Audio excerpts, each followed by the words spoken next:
The Duval Rundown, driven by Jacksonville Chrysler Jeep Dodge Ram Westside, home of the lifetime warranty.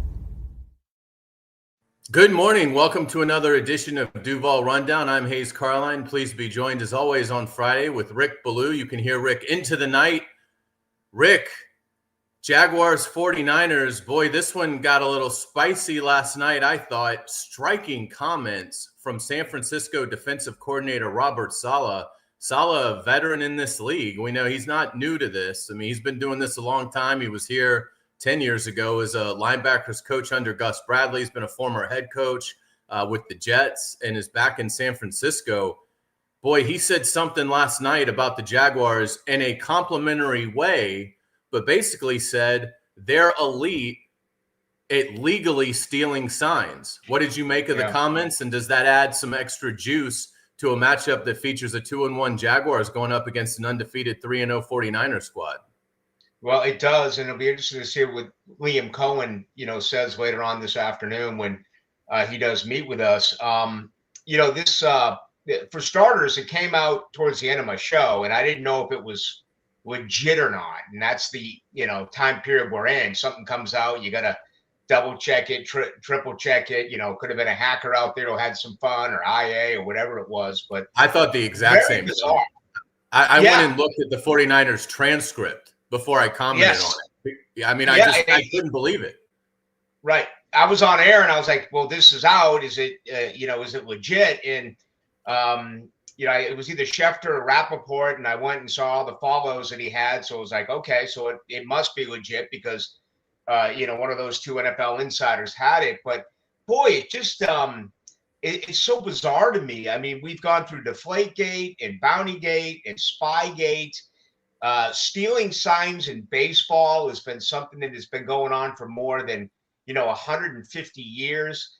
Outside of the Michigan situation 2 years ago with Jim Harbaugh and that big mess in college football, I'm trying to think of any example where we've ever really heard about stealing signs in the NFL or in big time college football just in general. So yeah, this hit me as a major shock. And then it came to, as Robert Saleh, this is his way of maybe looking at the Jaguars and saying, you hired the wrong guy. I should have been the guy who got that job. Was it a deal where he was upset about this, or was he just being truthful? Because I really don't get Robert Saleh as that guy.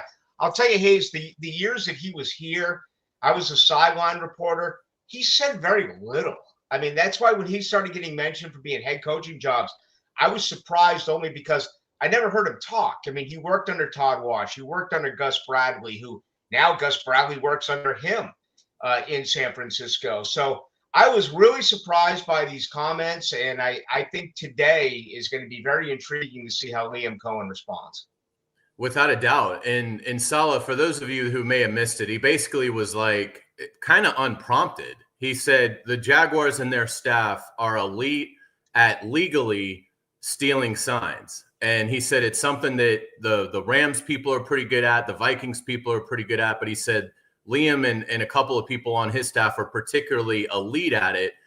So then he would venture into, they're ahead of, they know our calls, which to me just sounds like good coaching, being able to anticipate what the opponent's going to do.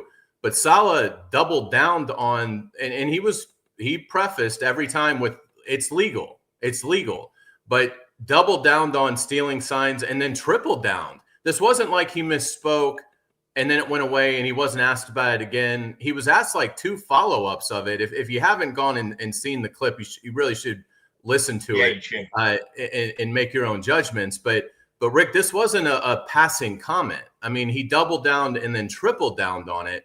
And I agree with you. I think Robert Saleh is a straight shooter. Maybe there is a little bit of, of animosity because he wasn't considered for the job here. But I think in general, he's a pretty good dude. And again, what it tells me, once we boil it down, that it's just shocking that a defensive coordinator would say that at the podium. Once you get beyond that, which does take some time, it certainly speaks highly of Liam Coen and his staff. I mean, whatever they're able to do in terms of pushing the envelope, Salah's not saying they're doing something illegal. He went out of his way each time to say it is legal. But then you're using the word stealing, which makes it a very convoluted message. Right. Legal stealing. Yeah. It's, again, this is a first for me. I don't know. I have a really good understanding on the unwritten rules of stealing signals in baseball, because that's always been part of the game. And it's something that's been going on for forever. So, you have an opinion on that. You can take a side on that, but, and you can even argue that, but it's out there.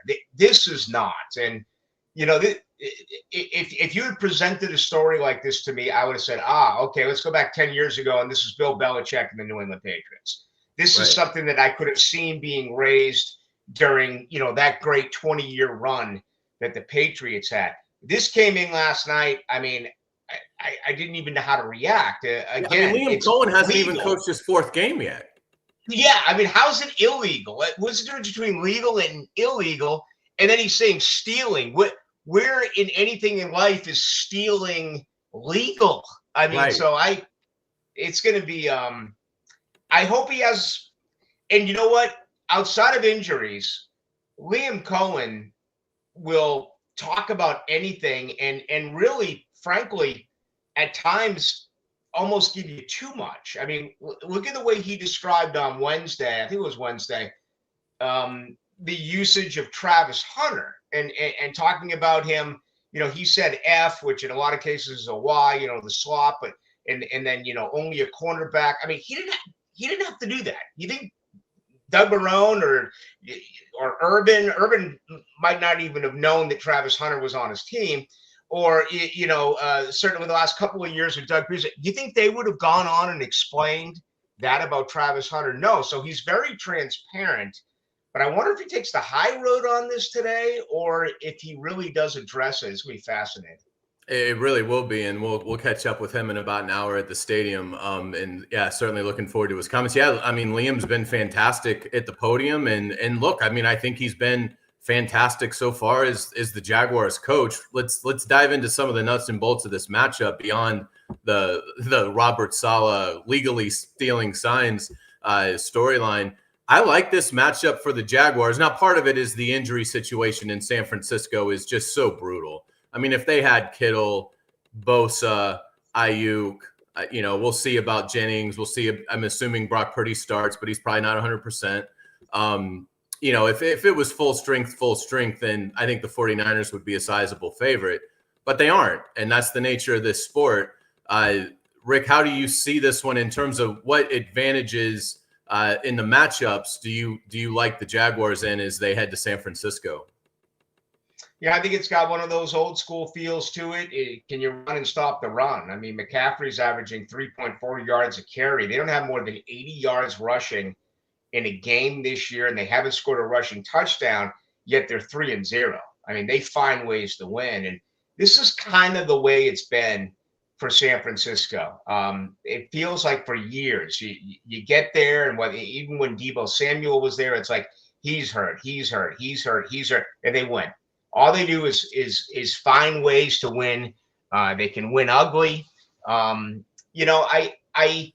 look at this football game, and I feel like Jacksonville right now is playing against itself. And if they can start to eliminate some of these really major mistakes, then they have a real puncher's chance of winning this game. They have a real chance of winning this game anyway. But listen, they've lost 11 out of 12 on the road. They should have won 2 weeks ago in Cincinnati. They did not. I think what is encouraging is that Sunday, they won a game that a year ago they lose. And they won that game against Houston, right? So now the next step is, can you win on the West Coast? They're 4-15 lifetime out there. 3 of those 4 wins were in Oakland, okay? You got to go to San Francisco. They've never won out there. They're 0-2. It's a difficult place to play. And when you start looking at penalties, drops, and certainly interceptions, turnovers, 4 already by Trevor Lawrence in 3 games. You cannot do those things and win in San Francisco. So I think the question becomes, how much of that can you eliminate? Instead of 9 accepted penalties, can you have 5 in this game? Instead of another 4, 5, 6 drops, do you have 1, maybe 2?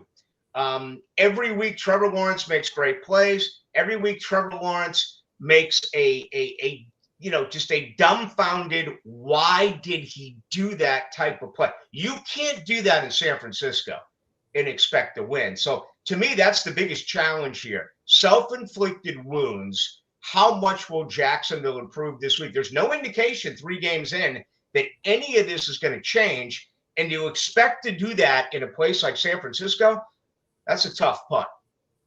Without a doubt. And that's one thing that I would say is encouraging about the Jaguars being 2-1 so far is they really haven't played clean football.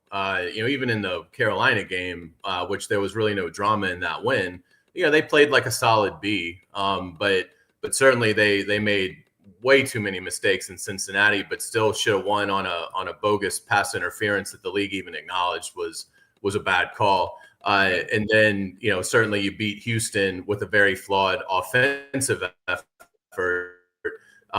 So I think it's encouraging because if you can clean up that stuff, and, it's with old Jaguar teams, the other thing that I'm on the watch for is with old Jaguar teams, when they had issues, they might fix those issues, but then other issues would arise, and those would become problems that would create losses.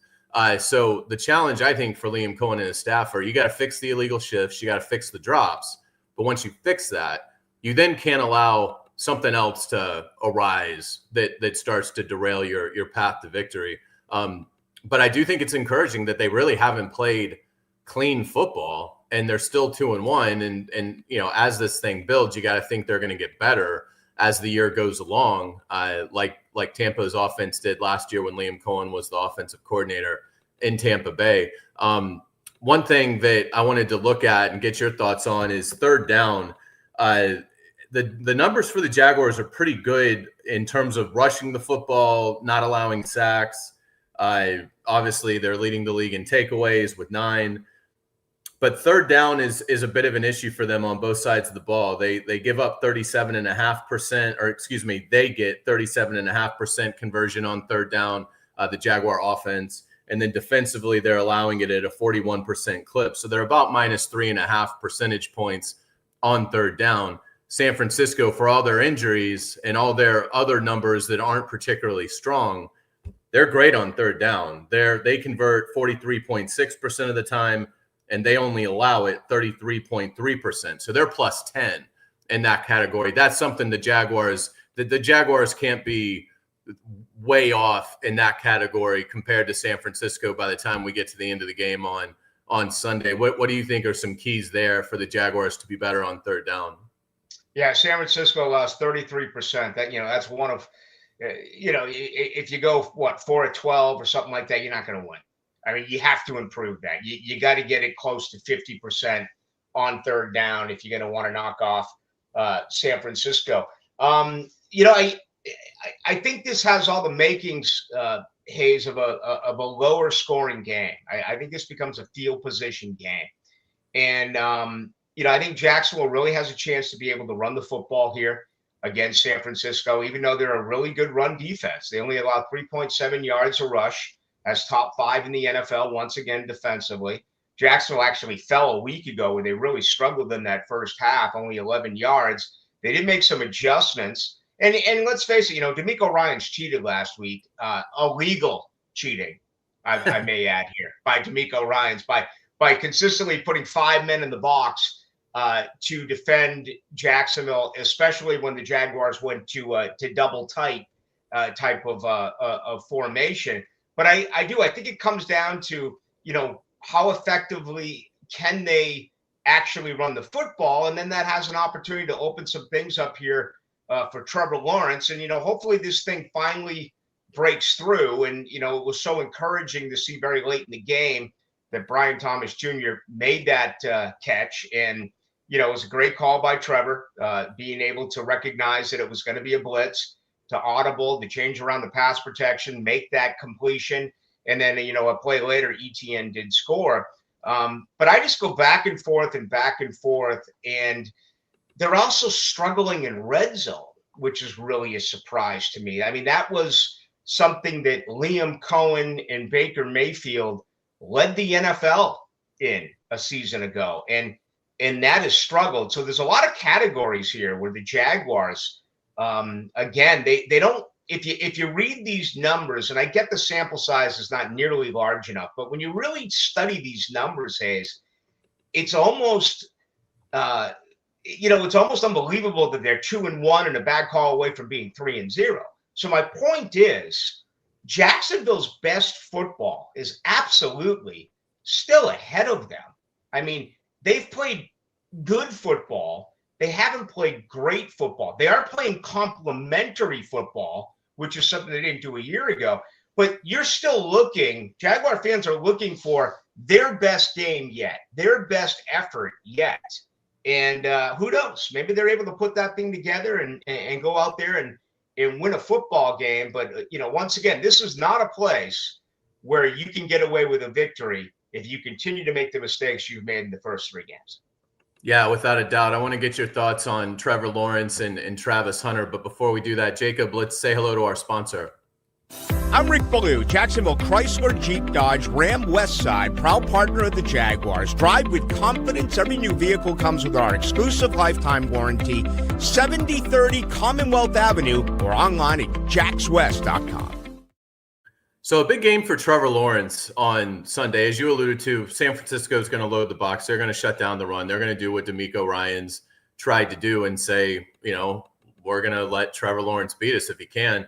How big of a game is this for Trevor Lawrence in terms of the national perception of how he is viewed?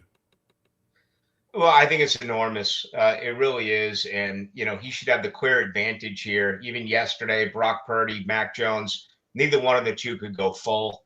They were limited. You go back and forth. I had a guest on from Las Vegas yesterday who told me he's convinced it's going to be Mac Jones. I happen to be under the impression that it's going to be Brock Purdy. We don't know. Will we find out today? If I'm the 49ers, if I'm Kyle Shanahan, why would I tell anyone? I'll keep them guessing. Maybe even up until 90 minutes before kick. And both are going to be active, so you don't even have to tell them 90 minutes before kick. I mean, right. This is it's almost got that college football feel where you don't know who the quarterback is. In most set of circumstances in the NFL, you do understand who this is. But it shouldn't matter, okay?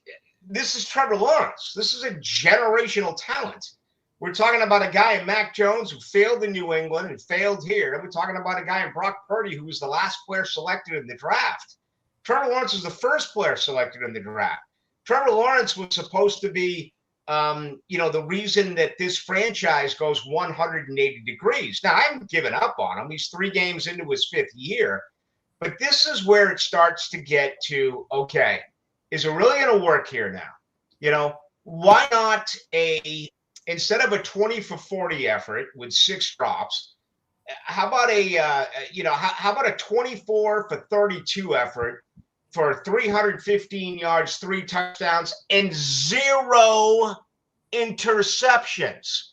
How about a game where he lives up to the advanced billing, where Jaguar fans on a Sunday are going nuts when they get up Monday morning early to go to work? They're like, can you believe what Trevor Lawrence did in San Francisco? Waiting for one of those type of games. And, I'm a non-betting guy. I wouldn't bet on that in San Francisco. That's a tough place for that to happen. But why not? I mean, it's time for something like that to actually take place. Yeah, without a doubt. And let's wrap up with Travis Hunter. Had a nice 21-yard catch and run. He's catching some crap in the national media, which is surprising to me. I think he's been good, particularly when you consider what he's trying to take on. Again, he was an underthrow in week 1 from a huge touchdown. He was a bad pass interference call from sealing the win in Cincinnati. And, he did some good things in the win over Houston. What's your sense of Travis Hunter? Are we getting close to where everything falls into place and he doesn't get some bad breaks? And when he's ready to make a play or does make a play, he gets rewarded for it. Yeah, just think if those two things happen, if that ball's 6 inches higher against Carolina and he scores, and then they win the game on that pass breakup at Cincinnati, the national media would be totally different in their assessment. I mean, I can't believe people are actually out there, football people, saying, oh, this trade isn't working and, they never should have given it and stuff. You're 3 games in, and you can't possibly determine that. Now, I am surprised, Hayes, that in the last 2 games, he's played more defensive snaps than offensive snaps, just by, a minimum. But still, we were told 75% offense, 25% defense. And I get that it's fluid.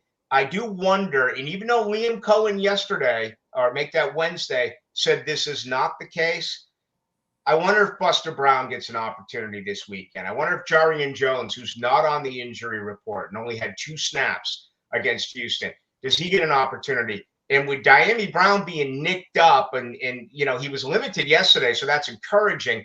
I still feel as though he's not going to be able to go Sunday. I don't know that. That's just my gut feeling on Brown.